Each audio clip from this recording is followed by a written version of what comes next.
Hello dear students, कैसे हैं सभी लोग। आई होप आप सभी लोग बहुत बढ़िया होंगे। बच्चों, आज मैं आप लोगों के लिए 2018 गेट का कंप्लीट सॉल्यूशन लाया हूं। और आज हम 2018 गेट इलेक्ट्रोमैग्नेटिक थ्योरी के क्वेश्चंस और उनके सॉल्यूशंस डिस्कस करेंगे। ठीक है, तो बच्चों एक एक करके स्टार्ट करते हैं जल्दी से। ठीक है, ओके। बट इस वीडियो को स्टार्ट करने के पहले मैं आप लोगों को बता दूं कि बच्चों आप लोग अनअकैडमी पर CSI या नेट की पूरी तैयारी कर सकते हैं। बच्चों अनअकैडमी पर मैं हूं, मेरे साथ साथ बाकी एजुकेटर्स भी हैं, हमारी पूरी टीम है आप लोगों को पढ़ाने के लिए। आप फिजिक्स नेट की पूरी तैयारी, गेट की, नेट की, सबकी कर सकते हैं यहाँ पर। ठीक है बच्चों, अनअकैडमी आपको क्यों ज्वाइन करना चाहिए। बच्चों अनअकैडमी से आप अपने घर से पढ़ सकते हो, आपको कहीं जाने की जरूरत नहीं है। अनअकैडमी पर वह सारी फैसिलिटीज़ मिलती है जो आपको एक ऑफलाइन कोचिंग सेंटर से मिलती है। यहाँ आपको चैप्टर वाइज स्ट्रक्चर्ड कोर्सेज मिलते हैं, रिकॉर्डेड वीडियोस मिल जाते हैं, लाइव डाउट क्लियरिंग क्लासेस मिल जाती हैं, मॉक टेस्ट मिलते हैं, प्रीवियस ईयर के क्वेश्चंस प्रैक्टिस के लिए मिलते हैं, आपको चैप्टर वाइज क्वेश्चंस प्रैक्टिस के लिए मिल जाते हैं। यहाँ आप सभी एजुकेटर्स की क्लासेस और कोर्सेज अटेंड कर सकते हैं, आपको नोट्स, फिजिकल नोट्स मिल जाते हैं। ठीक है, ओके। तो बच्चों जब भी आपको अनअकैडमी पर सब्सक्रिप्शन लेना हो, मेरा रेफरल कोड है SSONI Live, आप मेरा रेफरल कोड यूज़ कर सकते हैं। ठीक है, मेरा मोबाइल नंबर डिस्क्रिप्शन पर है, आप वहाँ जाकर और भी इंफॉर्मेशन गैदर कर सकते हैं। ओके,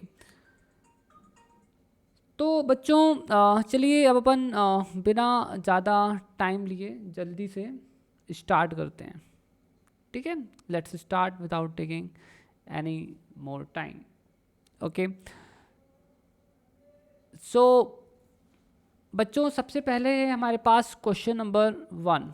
ठीक है, एंड बच्चों इस क्वेश्चन में ये बोला गया है कि इन स्फेरिकल पोलार कोऑर्डिनेट्स, ठीक है, यूनिट वेक्टर थीटा को आप कैसे लिख सकते हैं। How you can write the unit vector theta in spherical polar coordinates. So बच्चों ये क्वेश्चन है 2018 का, जैसे कि आपको दिख रहा है। देखिए बच्चों क्या है कि इस क्वेश्चन में जो, क्योंकि आपसे पूछा गया तो आपको स्फेरिकल पोलार कोऑर्डिनेट से पता होना चाहिए कि थीटा को लिखते कैसे हैं। ठीक है, तो एक्चुअली में आपको स्फेरिकल पोलार कोऑर्डिनेट में आर कैसे लिखते हैं ये पता होना चाहिए, यूनिट वेक्टर थीटा कैसे लिखते हैं, यूनिट वेक्टर आर कैसे लिखते हैं, यूनिट वेक्टर फाई कैसे लिखते हैं, ये आप सभी को ये सब कुछ पता होना चाहिए। ठीक है, तो क्योंकि इस क्वेश्चन में थीटा पूछा गया था तो मैं थीटा को यहाँ पर जो है लिख देता हूँ। सो दैट इज थीटा। ठीक है, थीटा को ऐसे लिखते हैं। ठीक है स्टूडेंट्स, ओके फाइन। अब बच्चों आपको यहाँ पर क्या करना है, यहाँ कोई भी आर कंपोनेंट तो ऑलरेडी दिख नहीं रहा है, तो आपको सिर्फ यहाँ थीटा और फाई लिखना है। तो आप थीटा की जगह पर π/2 और फाई की जगह पर थीटा की जगह पर π/4 और फाई की जगह पर π/2 पुट कर दीजिएगा। ठीक है, तो हमने यहाँ ऑलरेडी ये सब पुट कर दिया है बच्चों, तो आपका आंसर आ जाएगा। ठीक है, I hope you get it. तो इसका राइट आंसर हो जाएगा डी। ठीक है, ऐसे इस क्वेश्चन को करना है। चलिए तो नेक्स्ट क्वेश्चन पर चलते हैं बच्चों। नेक्स्ट क्वेश्चन ये है, ठीक है, यहाँ पर इस क्वेश्चन में ये बोला गया है light beam of intensity I0 is falling normally on a surface. तो यहाँ पर एक लाइट बीम है जो कि सरफेस पर गिर रही है, जैसा कि आप यहाँ पर देख सकते हैं। ठीक है, ऐसा बोला गया the surface absorbs 20% of the incident and rest is reflected. तो ये बोल रहे हैं कि जो सरफेस है ना, लाइट गिरती है सरफेस पर तो ये 20% क्या करता है, 20% एब्जॉर्ब करता है, बाकी रिफ्लेक्ट कर देता है। ठीक है, तो इसमें ये पूछा गया है कि आपका रेडिएशन प्रेशर अगर इतना होगा तो एक्स की वैल्यू कितनी होगी। देखिए बच्चों, जब किसी सरफेस पर लाइट गिरती है तो वो कितना प्रेशर एक्सर्ट करती है, I/C। I is the intensity. अगर लाइट यहाँ से जब अगर फुली रिफ्लेक्ट हो जाती है ना, अगर लाइट गिरती है और फुली रिफ्लेक्ट हो जाती है तो रेडिएशन प्रेशर होता है I/C प्लस I/C। समझ में आया। अगर ये कंप्लीटली एब्जॉर्बिंग है ना, अगर 100% एब्जॉर्बिंग होता है, एब्जॉर्बिंग है, तो प्रेशर इतना होता है। और 100% अगर रिफ्लेक्टिंग है, ठीक है, 100% रिफ्लेक्टिंग है तो इतना होता है प्रेशर। ठीक है, अब बच्चों क्या है कि उस पर लाइट गिर तो रही है, ठीक है, लाइट तो उस पर गिर रही है। ठीक है, तो light is falling on that, तो I/C तो रहेगा ही रहेगा। बट इसमें जो एब्जॉर्प्शन है ना वो कितना हो रहा है, वो सिर्फ हो रहा है 20%, मतलब 80% लाइट जो है वो रिफ्लेक्ट बैक हो रही है ना। इसलिए हमको इसका 80% हिस्सा जो है रखना पड़ेगा, आप देख सकते हो। ठीक है, इसलिए हमने इसका 80% हिस्सा जो है वो रखा है। तो आप देख सकते हैं हम सॉल्व करेंगे सॉल्व करने पर हमें ये इतना मिलेगा और हम इस इक्वेशन से कंपेयर करेंगे तो आंसर आ जाएगा, ठीक है। अब बच्चों नेक्स्ट क्वेश्चन पर चलते हैं, क्वेश्चन नंबर 2। बच्चों इस क्वेश्चन में बोला गया है an infinitely long straight wire is carrying a steady current I. तो एक लॉन्ग स्ट्रेट वायर है जो कि करंट आई जो है वो कैरी करता है, it carries the current I, okay, ठीक है। इसके बाद ये बोला था ratio of the magnetic energy density at a distance r1 to that of r2, ठीक है। तो कितना होगा, तो बच्चों देखिए जो मैग्नेटिक एनर्जी डेंसिटी होती है ना वो इतनी होती है, ठीक है, ये फॉर्मूला है। अगर मैग्नेटिक फील्ड B है तो मैग्नेटिक एनर्जी डेंसिटी इतनी होती है, ठीक है, where B is the magnetic field. अब बच्चों यहाँ पर देखिए for an infinitely long straight wire magnetic field at a distance r from the wire. अब ये जो स्ट्रेट लाइन होती है, स्ट्रेट वायर होता है ना, उससे r दूरी पर अगर इसमें करंट I फ्लो हो रहा है तो r दूरी पर इतना मैग्नेटिक फील्ड क्रिएट होता है। तो ये फॉर्मुलेज इलेक्ट्रोमैग्नेटिक थ्योरी में होते हैं, तो बुक्स वगैरह आपको रीड करनी चाहिए, ठीक है। अगर आपको ये फॉर्मुलेज नहीं मालूम है then you should must read the books, okay fine. तो ये हो गया। अब हमसे पूछा क्या है मैग्नेटिक एनर्जी डेंसिटी, तो इस B की वैल्यू को हम यहाँ पर पुट कर देंगे, ठीक है। So we put that value of B here, see. तो हमने यहाँ वो B की वैल्यू को प्लग कर दिया है, आप देख सकते हो ये वैल्यू प्लग आउट हो गई है। और यहाँ से हमें सिर्फ प्रोपोर्शनैलिटी देखना है, तो U जो है वो R पर कैसे डिपेंड कर रहा है ऐसे, ठीक है। अब हमें रेशियो निकालना है ना एनर्जी डेंसिटी का, तो आप देख सकते हो तो ये इन्वर्सली प्रोपोर्शनल है, तो R2 square upon R1 square, just values put करनी है और आपका आंसर आ जाएगा, ठीक है। सो बच्चों इसका राइट आंसर है ऑप्शन नंबर, ठीक है, ऑप्शन तो है ही नहीं इसमें, ठीक है, तो right numerical answer type question है, तो 4, ठीक है। ओके नेक्स्ट क्वेश्चन बच्चों ये रहा, ठीक है। ओके नेक्स्ट क्वेश्चन ये दिया है द इंट्रिंसिक और permanent electric electron dipole momentum लिखा है, ओके मोमेंट है, ठीक है, इसे करेक्ट कर लीजिए, moment in the ground state of hydrogen atom is the intrinsic permanent electron dipole moment in the ground state of hydrogen atom is। तो electron की ग्राउंड स्टेट पर कितना होता है, तो इट्स वेरी इजी। क्या होता है जो इलेक्ट्रॉन की जो ग्राउंड स्टेट होती है ना दैट इज एक्चुअली स्फेरिकल पर, है ना, स्फेरिकल इन शेप, और इलेक्ट्रॉन क्या होता है सरफेस पर यूनिफॉर्मली डिस्ट्रीब्यूटेड रहता है, जैसे कि आप यहाँ पर देख सकते हैं, ठीक है। तो इसलिए क्या होता है कि नेट इलेक्ट्रिक डायपोल जो मोमेंट होता है, मोमेंटम को सुधार देना, मोमेंट होता है जो, ठीक है, वो जीरो हो जाता है। तो ये एक्चुअली में रिजल्ट बेस्ड क्वेश्चन है, ठीक है, इसमें सॉल्व नहीं करना है, so that is result based question, तो आपका राइट आंसर हो जाएगा 0, ठीक है। नेक्स्ट क्वेश्चन पर चलते हैं। तो बच्चों नेक्स्ट क्वेश्चन रहा ये, ठीक है। So the question is as follows. इस क्वेश्चन में ये बोला है an electromagnetic plane wave is propagating with an intensity I। Electromagnetic plane wave जो है वो इतनी इंटेंसिटी से आगे जा रही है इन द मीडियम, ठीक है ना, मीडियम विथ और उस मीडियम में परमिटिविटी इतनी है और परमीबिलिटी इतनी है, the amplitude of the electric field inside the medium is. तो इलेक्ट्रिक फील्ड का जो एम्पलीट्यूड है मीडियम के अंदर कितना होगा, amplitude of the electric field, okay. So let's see students amplitude, okay fine. तो बच्चों देखिए यहाँ पर now please have a look here. तो हमें यहाँ पर इंटेंसिटी दोनों ने दे रखी है इलेक्ट्रोमैग्नेटिक वेव की, और हम जानते भी हैं कि इंटेंसिटी जो होती है इलेक्ट्रिक फील्ड के एम्पलीट्यूड पर इस तरह डिपेंड करती है। यहाँ ई परमिटिविटी है मीडियम की, V is the velocity in the medium and E naught is the amplitude, ठीक है।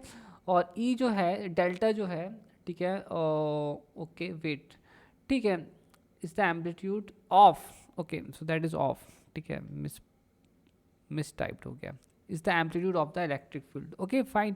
सो नाउ स्टूडेंट्स सी हमें यहाँ पर अब क्या करना होगा, हमें वेलोसिटी पता लगानी होगी, ठीक है। सो सी हम ये वेलोसिटी पता लगा लेते हैं। So you can just see ये हमें दिया हुआ है, हमने ये सब वैल्यूज पुट कर दी हैं, ठीक है, this all are the known quantities given in the question. तो ये वैल्यू हमें इतनी मिल जाती है, ठीक है, so we get this much.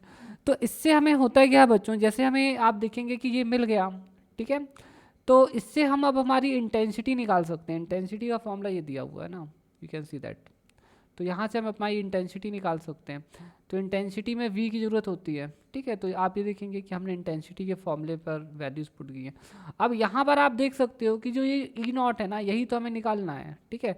तो अब इंटेंसिटी क्वेश्चन में दी हुआ है, हमें एप्सिलॉन नॉट हम जानते हैं, permittivity of free space, speed of light जानते हैं, बस आपको वैल्यूज़ पुट करनी है and then you will get your answer, ठीक है, फाइन। नेक्स्ट क्वेश्चन है बच्चों ये, एक constant and uniform magnetic field B pervades all the space. तो उन्होंने बोला है एक कांस्टेंट और यूनिफॉर्म मैग्नेटिक फील्ड है, वो पूरे स्पेस पर है, ठीक है। Which one of the following is correct choice for the vector potential in the Coulombian gauge. तो यहाँ पर ये पूछा गया है कि हमारा जो which of the following is the correct choice of the vector potential. तो हमारा वेक्टर पोटेंशियल यहाँ पर क्या है, ठीक है। वेक्टर पोटेंशियल मतलब ए। बच्चों आपको पता होना चाहिए बी इक्वल टू होता है डेल क्रॉस ए, ठीक है, ओके, ये इतना होता है। तो यहाँ पर जो है, ठीक है, हमें पता लगाना है कि हमारा जो करेक्ट वेक्टर पोटेंशियल है वो क्या है, ठीक है। तो बच्चों चलिए स्टार्ट करते हैं। तो यहाँ पर आप देखेंगे कि सबसे पहले हम क्या करेंगे, कूलम्स क्विक, है ना। तो कूलम क्विक की जो कंडीशन है, तो कूलम गेप तो बोला भी गया ना, तो हम कूलम गेप की कंडीशन यूज़ करेंगे। तो सभी लोगों को पता होगा कि कूलम्स गेप की कंडीशन ये होती है, ठीक है, मतलब इतना होता है। अब ये क्योंकि हमारा यहाँ जो भी दिया है ये हमारे क्या है, ए है ना, this all are A as you can see here, ठीक है, all this are what, this all are A as you can see here. तो बच्चों ये यहाँ पर क्या हो जाएगा, ठीक है। तो हम यहाँ पर क्या करेंगे, सबसे पहले ऑप्शन ए को यूज़ करके देखेंगे, ठीक है, फिर हम ऑप्शन बी को यूज़ करेंगे। तो हम ऑप्शन ए को यूज़ करते हैं तो हमारा कूलम गेप की कंडीशन सेटिस्फाई नहीं होती है। ऑप्शन बी को यूज़ करते हैं तो कूलम गेप की कंडीशन सेटिस्फाई नहीं होती। ऑप्शन सी को भी देखते हैं तो कूलम गेप की कंडीशन सेटिस्फाई नहीं होती, ठीक है, सॉरी, ऑप्शन सी पर हो जाती है, ठीक है, और ऑप्शन डी पर जो है हो जाती है, ठीक है। आप यहाँ देख सकते हैं ऑप्शन डी पर हो जाती है, क्योंकि यहाँ x का फंक्शन है और जब आप इसका डिफरेंशियल y के रिस्पेक्ट में करेंगे तो वो ज़ीरो हो जाएगा, ठीक है। और यहाँ पर क्या है कि ये वाला जो पर्टिकुलर है ये ज़ीरो हो जाएगा क्योंकि एक दूसरे को कटर कर रहे हैं ना। तो बच्चों कुल मिलाकर पॉइंट ये आता है कि वेट कहाँ था हमारा, वेट, हाँ। तो आप देखेंगे कि ऑप्शन सी और ऑप्शन डी, ठीक है, ध्यान से देखिएगा। तो आप देखेंगे कि जो ऑप्शन सी है और ऑप्शन डी है, ये दोनों ऐसा लगता है कि हमारा आंसर हो सकता है। बट अभी हमें एक और कंडीशन देखनी होगी। हम सभी लोग जानते हैं कि अगर ये हमारा गिवन जो क्वांटिटी है, अगर ये हमारा सही पर वेक्टर पोटेंशियल है तो उससे हमें मैग्नेटिक फील्ड मिलना चाहिए, right, we should get magnetic field. तो वही चेक करेंगे। तो सबसे पहले हम यहाँ क्या करेंगे, ऑप्शन सी के साथ चेक करेंगे और ऑप्शन बी के साथ करेंगे, ठीक है। तो जब हम ऑप्शन सी के साथ चेक करते हैं, है ना, when we use this option C, ये वाला ऑप्शन जब हम यूज़ करते हैं बता रहा हूँ मैं आपको, जब हम लोग ये वाला ऑप्शन यूज़ करते हैं बच्चों, ये वाला, ठीक है, ये वाला ऑप्शन जब हम यूज़ करते हैं तो आप देखोगे जब ये वाला ऑप्शन यूज़ करते हैं तो हमें ये उतना ही मिलता है जितना क्वेश्चन में दिया है, यू कैन सी दैट, उतना ही मिल रहा है जितना कि क्वेश्चन में दिया है, राइट, ओके। जबकि हम ऑप्शन डी जब यूज़ करते हैं तो हमें वो उतना नहीं मिलता है ना। जब ऑप्शन डी यूज़ करेंगे तो आपको ये ज़ीरो मिल रहा है। इसका मतलब ये हो जाता है बच्चों कि आपका जो ऑप्शन सी है वही राइट आंसर है, ठीक है, आपका जो ऑप्शन सी है वही राइट आंसर है, ठीक है। So your right answer is option number C, okay, got, ठीक है, I hope you understood that, ठीक है। नेक्स्ट क्वेश्चन पर चलते हैं बच्चों। नेक्स्ट क्वेश्चन ये है, a long straight wire having radius A and resistance per unit length R, ठीक है, carries a current I, the magnitude and the direction of the pointing vector on the direction of the wire is। तो यहाँ पर pointing vector का direction हमसे पूछा गया है कि क्या होगा, ठीक है, what is the direction of the Poynting vector. तो चलिए स्टार्ट करते हैं सॉल्व करना, ठीक है। देखिए बच्चों यहाँ पर हमारा जो एक्सिस है आप देख सकते हैं क्या है, ठीक है, so that is X Y and Z, ठीक है, we will be using this convention. देखिए आप सभी लोग जानते हैं जो रेसिस्टेंस होता है उसको इतना लिखते हैं, है ना, and that is the specific resistance, ठीक है। तो हम इसे इतना लिख सकते हैं। तो ये क्या है आपका रेजिस्टेंस पर यूनिट लेंथ। तो रेजिस्टेंस पर यूनिट लेंथ आपको ऑलरेडी क्वेश्चन में गिवन है, ठीक है, that you can see. So resistance per unit length, ठीक है, so resistance per unit length, let me write it, R upon L equals to R is already given to you, ठीक है, see ठीक है, okay, I hope you are getting it. तो resistance per unit length already हमें दिया हुआ था, ठीक है। तो हम यहाँ पर जो है इसकी जगह पर, ठीक है, हम स्मॉल आर पुट कर देंगे। तो हमारा जो स्पेसिफिक रेजिस्टेंस है वो इतना हो जाएगा, ठीक है, जैसे कि आप यहाँ देख सकते हैं। यहाँ पर हम जो क्रॉस सेक्शनल एरिया है उसकी वैल्यू पुट कर देते हैं, cross section of the wire, ठीक है, वो भी पुट कर दी, ठीक है। आप देख सकते हैं that is the area of cross section of the wire and the current is flowing along the Z direction, ठीक है। अब अगर आपको यहाँ पर डायरेक्शन निकालना है तो वो भी बहुत इजी है, वो मैं आपको अभी बता दूंगा निकालना, ठीक है। तो अगर आपको मैग्नेटिक फील्ड का डायरेक्शन पता करना है तो आप right hand thumb rule use कर सकते हैं। तो आप क्या करेंगे, राइट हैंड थंब रूल में आप अपना थंब का डायरेक्शन जो है करंट की डायरेक्शन में कर देंगे, और जो आपकी फिंगर्स का जो कर्ल होता है वो मैग्नेटिक फील्ड देगा। तो यहाँ पर magnetic field upwards the paper है और यहाँ पर magnetic field downwards the paper है, ठीक है। ये मैग्नेटिक फील्ड का डायरेक्शन लिखा है। अब देखिए कंडक्टिविटी होती है 1/ρ, तो रो की वैल्यू हम ऑलरेडी निकाल चुके हैं, वो इतना होता है, और जो करंट डेंसिटी होती है वो इतनी होती है, ठीक है। तो इलेक्ट्रिक फील्ड कितना हो गया, इतना हो गया, राइट। अब हम यहाँ पर बच्चों जो हमारा रो है, ठीक है, इसकी वैल्यू हम यहाँ प्लग कर देंगे। तो जैसे ही हम इसकी वैल्यू को यहाँ पर प्लग करेंगे, ठीक है, वो इतना हो जाएगा। और हमारा जो यहाँ पर बेसिकली करंट है, मतलब करंट डेंसिटी है, उसकी वैल्यू रखेंगे करंट पर यूनिट एरिया, ठीक है। करंट हमारा जेड डायरेक्शन में जा रहा था इसलिए हमने जेड डायरेक्शन रखा है, ठीक है। तो बच्चों हमारा इलेक्ट्रिक फील्ड ये हो गया, ठीक है। अभी आप सोच रहे होंगे इलेक्ट्रिक फील्ड क्यों पता लगाया। देखिए बच्चों, जो स्ट्रेट वायर होता है उसके कारण जो मैग्नेटिक फील्ड होता है वो इतना होता है, ठीक है। और मैग्नेटिक फील्ड का जो डायरेक्शन है वो फाई एंगल जो है उससे मिल रहा है, ठीक है, unit vector along phi angle, ठीक है। तो मेथड वही है बच्चों, अभी भी आपका करंट इस डायरेक्शन में है, राइट हैंड थंब रूल से आप मैग्नेटिक फील्ड का डायरेक्शन निकाल सकते हैं, ठीक है। ओके बच्चों, अब देखिए इसका डायरेक्शन कैसे मिल रहा है, ठीक है। तो पॉइंटिंग वेक्टर का जो डायरेक्शन है वो इलेक्ट्रिक फील्ड और मैग्नेटिक फील्ड दोनों की परपेंडिकुलर डायरेक्शन है, that is the perpendicular to both electric field and magnetic field, ठीक है, दैट यू कैन सी। तो बच्चों फिर ठीक है आगे चलते हैं, ठीक है। हम यहाँ पर हमारे E की वैल्यू पुट करेंगे और यहाँ पर हमारे B की वैल्यू पुट करेंगे, ठीक है। अब क्या होता है, जो आपका ये है ना, ठीक है, Z, तो let me just tell you what is this, 1 second, okay. तो ये हो गया आपका, एक होता है रो, फिर दूसरा होता है रो फाई, और एक होता है Z। तो ये सिलेंड्रिकल कोऑर्डिनेट्स हैं, ठीक है, दीज आर सिलेंड्रिकल कोऑर्डिनेट्स। तो ये यूनिट वेक्टर्स आप ऐसे इनके लिख सकते हैं।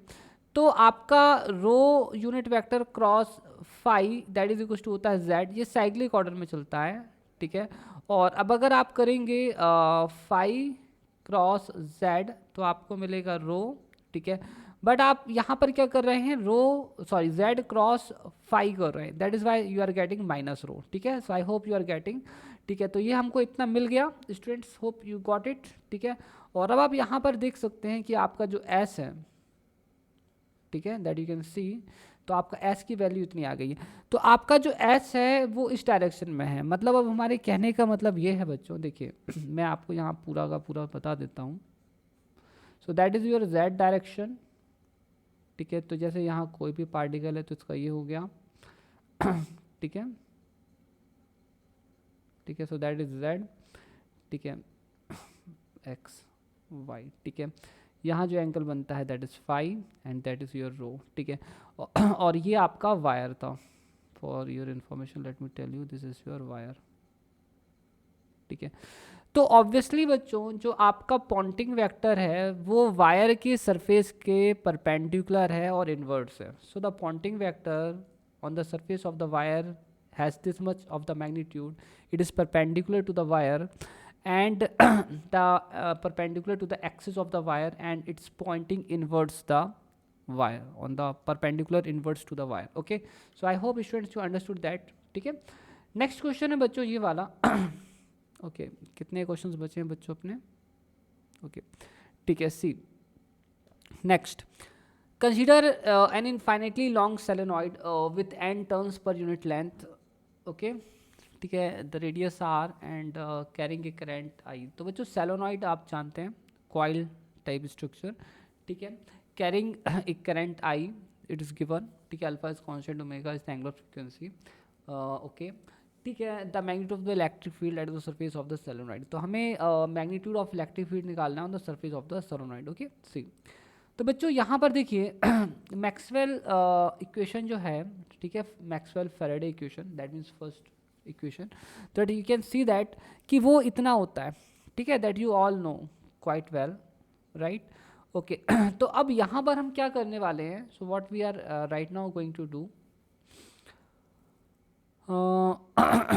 Wait yeah, so C here, तो हम यहाँ पर अब देखेंगे कि देखिए बेसिकली अगर आप इसका इंटीग्रेशन करेंगे तो इलेक्ट्रिक फील्ड हमारा कांस्टेंट है, तो ये क्या हो जाएगा, जब लाइन इंटीग्रल होगा तो इस लाइन का जब इंटीग्रेशन होगा तो आपको क्या मिलेगा, ठीक है, कंप्लीट लाइन, और ये जो कंप्लीट लाइन है that is what, that is the circumference, okay right, okay okay.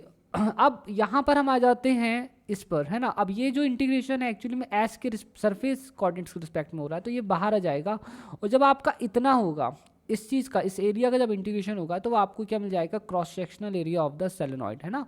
And that is the जो आपका कॉइल का जो कॉइल जो है उसका जो भी सर्किल है उसका सरकमफ्रेंस है, ठीक है, and that is the area of the cross section. Okay, now students, जो सोलेनॉइड होता है उसका जो मैग्नेटिक फील्ड होता है, अगर उसमें आई करंट फ्लो हो रहा है तो उसका जो मैग्नेटिक फील्ड होता है ना वो इतना होता है। आई की वैल्यू दी हुई है तो हम इसकी वैल्यू यहाँ पर प्लग कर देंगे, that you can see, where n is the number of turns per unit length in the solenoid. अब यहाँ पर क्या है बच्चों, हम क्या करेंगे कि ये जो बी की वैल्यू आपने यहाँ पर देखी ना, इस बी की वैल्यू को हम यहाँ पर पुट कर देंगे इस इक्वेशन नंबर 1 पर, ठीक है, इस इक्वेशन पर पुट कर देंगे तो ये इतना हो जाएगा, और यही हमारा आंसर है, यही तो हमें निकालना था। ठीक है, यहाँ पर माइनस जो है वो कट गया है, ठीक है, दैट यू कैन सी, ठीक है, तो ये हमारा आंसर आ गया बच्चों। नेक्स्ट क्वेश्चन पर चलते हैं। नेक्स्ट क्वेश्चन हमारा ये है, इस क्वेश्चन में हमसे ये बोला गया है, amongst the electric field and magnetic field B, ठीक है, angular momentum L and the vector potential है which is odd under parity. तो यहाँ पर ऑड कौन सा है, मतलब ई बस है, ई और ए है, ई और बी है, बी और एल है। तो बच्चों देखिए जो इलेक्ट्रिक फील्ड है ना that is called, that is a true vector, ठीक है, इलेक्ट्रिक फील्ड ट्रू वेक्टर है, ठीक है। ओके, और यहाँ पर जो है, और ये ना ऑड है, ऑड रहता है अंडर पैरिटी, ठीक है। ये जो दो आप देख रहे हैं ना, ये दोनों जो हैं सूडो वेक्टर्स हैं, मैग्नेटिक फील्ड और आपका एंगुलर मोमेंटम। ये पैरिटी के अंदर ये बेसिकली इवन होते हैं, ठीक है, ओके। अब यहाँ पर ये हम अच्छे से प्रूफ कर देंगे, डोंट वरी, ठीक है, ओके। नाउ सी, देखिए as we know that electric field जो है वो इतना होता है। देखिए अगर हम आर को पैरिटी ट्रांसफॉर्मेशन करें तो आर माइनस आर हो जाता है, दैट वी ऑल नो।